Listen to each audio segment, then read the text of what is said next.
Meus queridos irmãos, vamos iniciar então o comentário. Dando uma apresentação rápida do que vamos trabalhar hoje, a gente vai trabalhar acerca do nascimento de Caim, Abel e Sete, né? Foram os filhos citados aqui na Bíblia de Adão e Eva. Não quer dizer que eles tiveram apenas isso daí.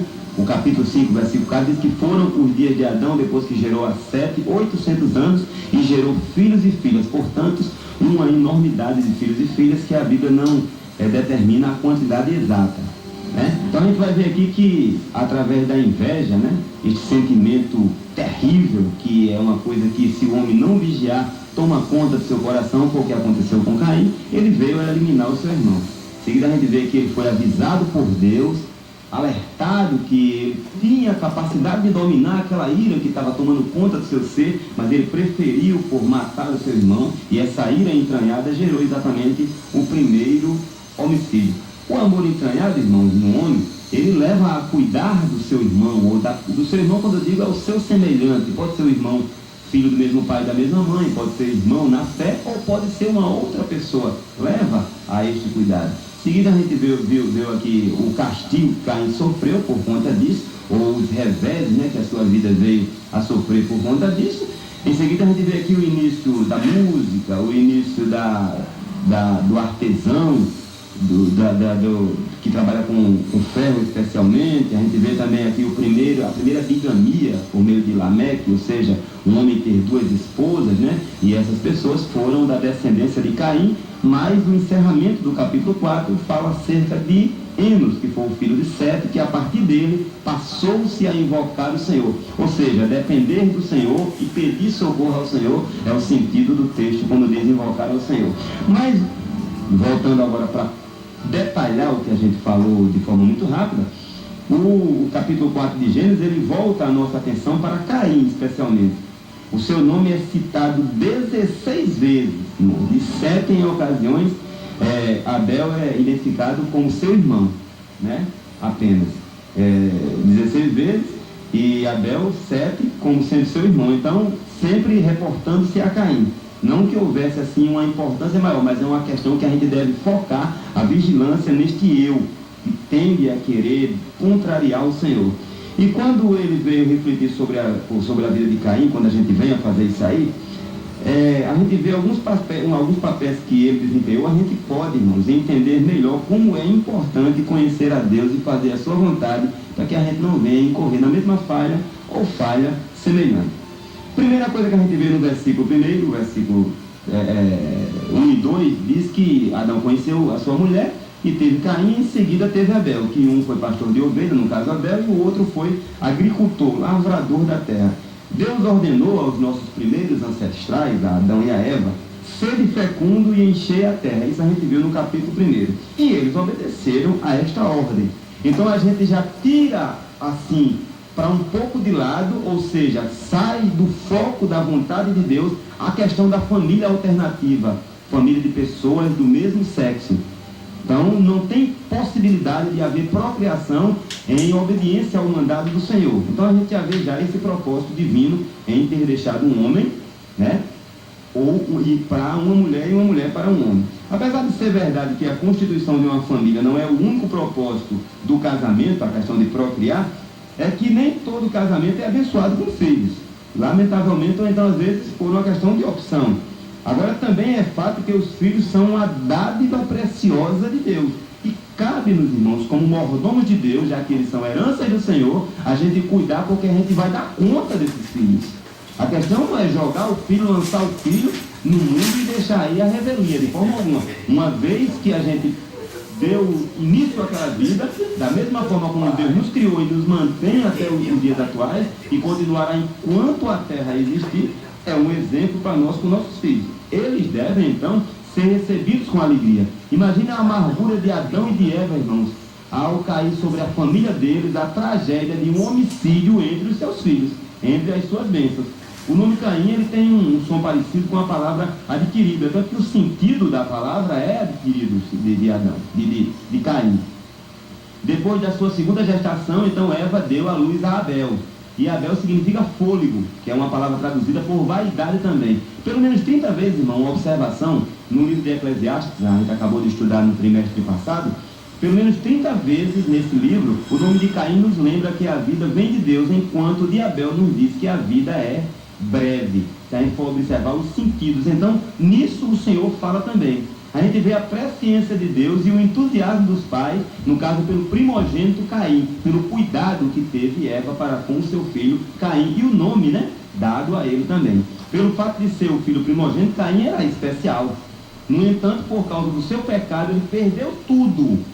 O seu direito de primogenitura, as suas prerrogativas de primogênito, mesmo não sendo sido instituída ainda a lei mosaica. Portanto, esta questão divina, já no coração de Deus, desde o princípio de tudo, já era uma coisa que vigorava. E Sete, então, que foi o filho que veio após Caim, foi aquele que tomou, após Abel, perdão, da morte de Abel, foi o que tomou o lugar de Caim, ou que foi, no caso, feito a genealogia até chegar ao Messias. Quando a gente vê a genealogia no livro de Crônicas com todos os detalhes, a gente, a partir de Deus, a partir de Adão, perdão, aí passa por Sete, exatamente Sete, né?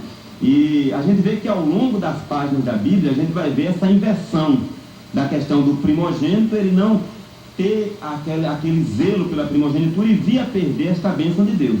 Agora, o negócio é que a leitura interior de Deus é que faz isso sem falar que Deus exalta aquele que é humilhado, né? Aquele que é escanteado. Então, muitas vezes há uma certa preferência ou um excesso de zelo pelos pais, aí Deus, pela sua ciência, diz, não, vou então preferir esse aqui como primogênito. Aconteceu muitas vezes, os filhos de José especialmente, né? Ali na hora que Jacó foi dar a bênção, já deu para Efraim, que era o segundo, o primeiro era Manassés, Efraim terminou ficando com a bênção em tantas outras situações. Rubem, por exemplo, a primogenitura foi dada para José, e outras ocasiões que a Bíblia cita. Agora, quando o pecado entrou na raça humana, ele deixou uma tristeza para os lares da terra.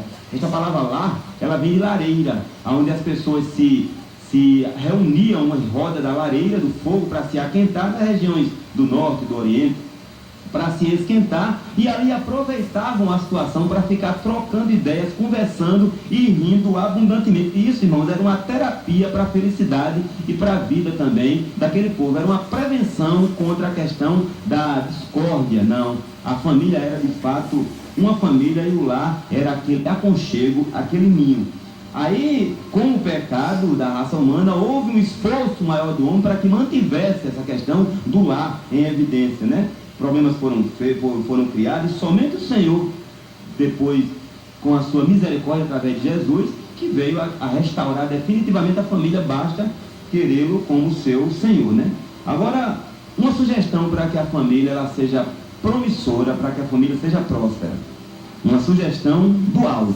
Ouça, faça o culto doméstico, meu irmão, em seu lar.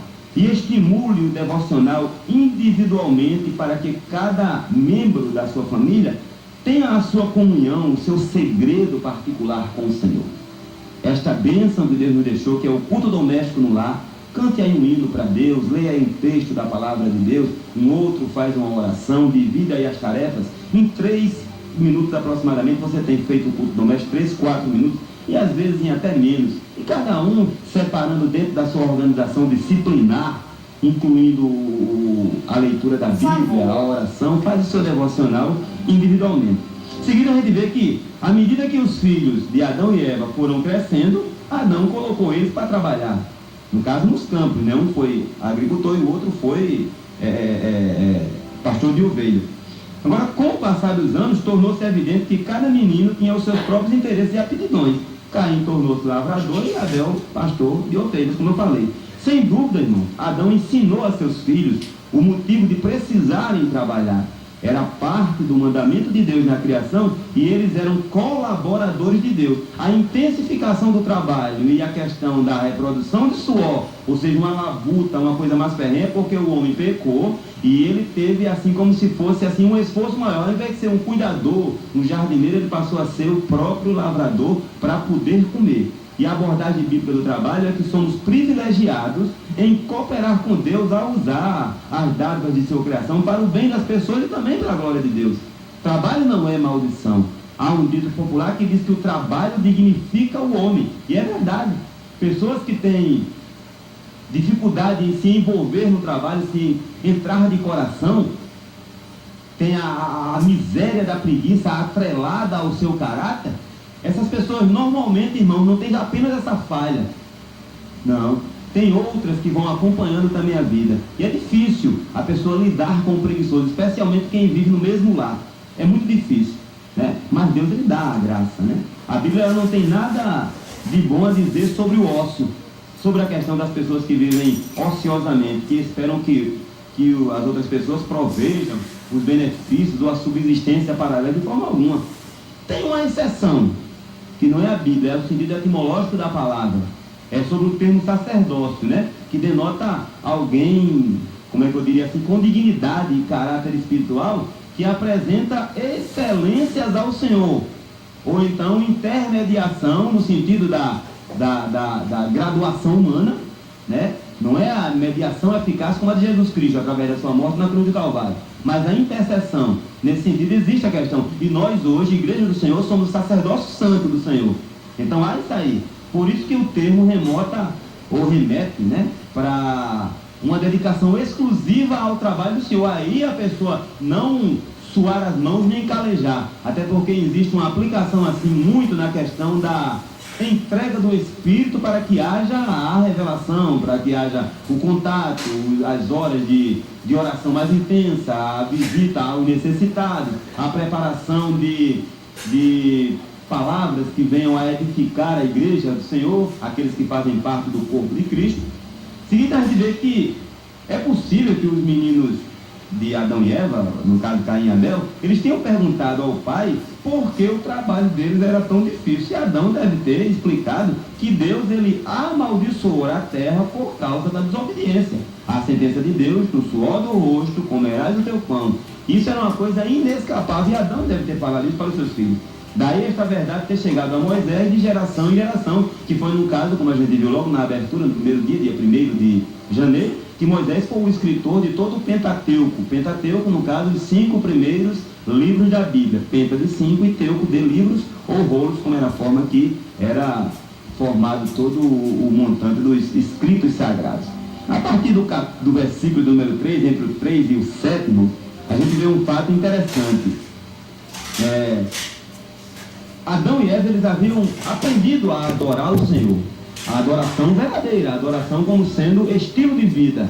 Não é a questão de se envolver de forma emocionalista e ter uma vida completamente oposta àquilo que a pessoa fica investindo em si próprio.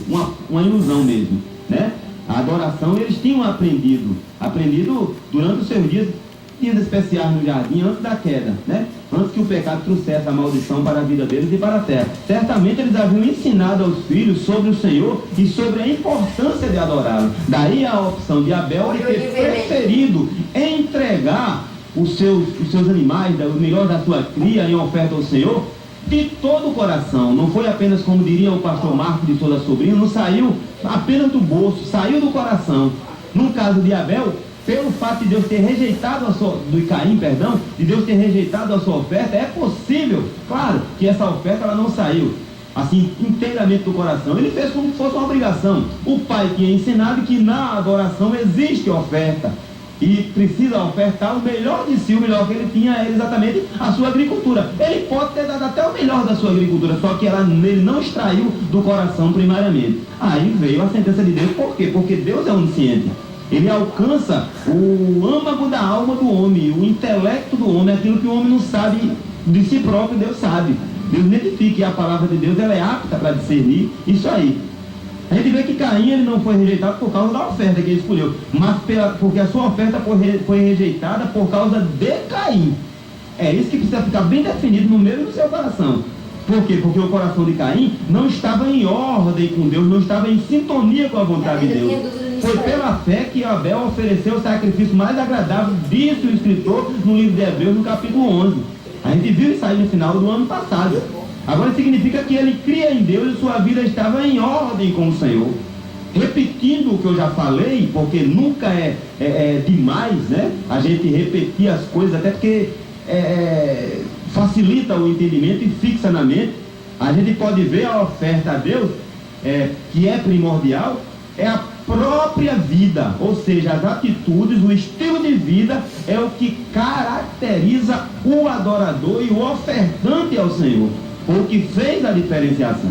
Só que esse negócio aí, o fato de Deus ter optado pela oferta de Abel, gerou em Caim uma inveja terrível, e a gente vai dar continuidade a esta fala no próximo bloco. Por enquanto, não tem R na última sílaba não, por enquanto, não é por enquanto não, foi porque a língua dobrou. Vamos ouvir com Canaã de Deus, a agonia da morte, às 13h31.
Face beijou.